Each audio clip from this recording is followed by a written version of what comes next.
अमेरिकी राष्ट्रपति Donald Trump ने सोमवार को यूक्रेन युद्ध पर एक नया रुख अपनाया, जब वॉशिंगटन ने संयुक्त राष्ट्र महासभा में यूक्रेन पर आक्रमण की निंदा करने वाले प्रस्ताव के खिलाफ मतदान किया।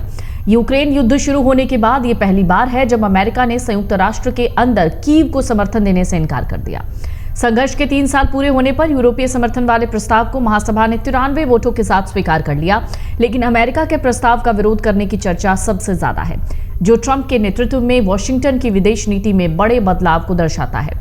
रूस और यूक्रेन युद्ध को 3 साल हो गए हैं। यूरोपीय संघ और यूक्रेन की ओर से रूस के हमले की निंदा से जुड़ा प्रस्ताव पेश किया गया।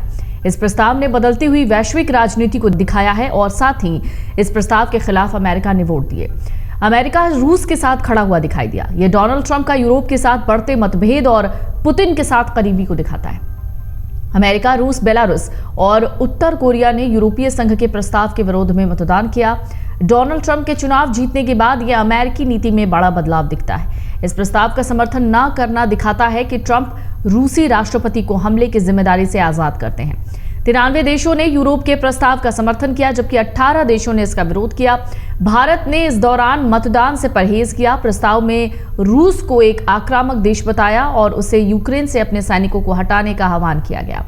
ये मतदान तब हुआ जब ट्रंप ने सोमवार को व्हाइट हाउस में इमैनुअल मैक्रों से मुलाकात की। दोनों ने G7 नेताओं के साथ युद्ध खत्म करने के लिए शांति वार्ता की संभावनाओं पर बातचीत की। नाटो गठबंधन के भविष्य पर अमेरिका यूरोप के बढ़ते मतभेदों पर चर्चा की। जर्मनी के संभावित अगले चांसलर फ्रेडरिक मर्ज ने इस वीकेंड चेतावनी दी थी कि यूरोप को अमेरिका से ज्यादा स्वतंत्रता की तलाशी करनी चाहिए।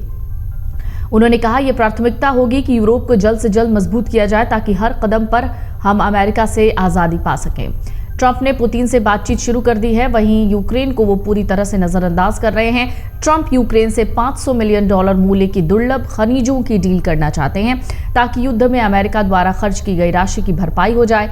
यूक्रेन की ओर से पेश किए गए प्रस्ताव में रूसी सेना की वापसी की मांग की गई है, जिसे संशोधन के बाद पेश किया गया था। भारत शांति का समर्थन करने की नीति पर चलता है। उसने इस प्रस्ताव से दूरी बनाई। 65 देशों ने मतदान से परहेज किया। पहले भी रूस विरोधी प्रस्तावों पर भारत का यही रुख रहा है।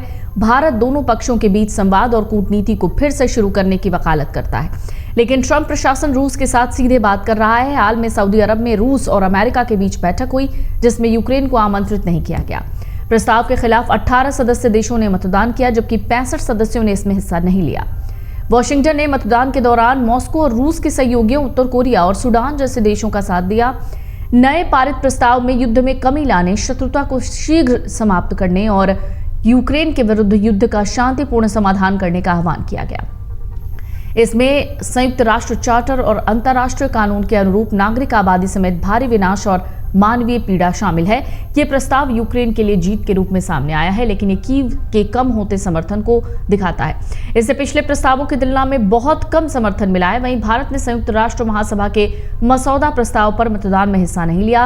भारत उन 65 संयुक्त राष्ट्र सदस्य देशों में शामिल था जिन्होंने प्रस्ताव पर मतदान से परहेज किया है।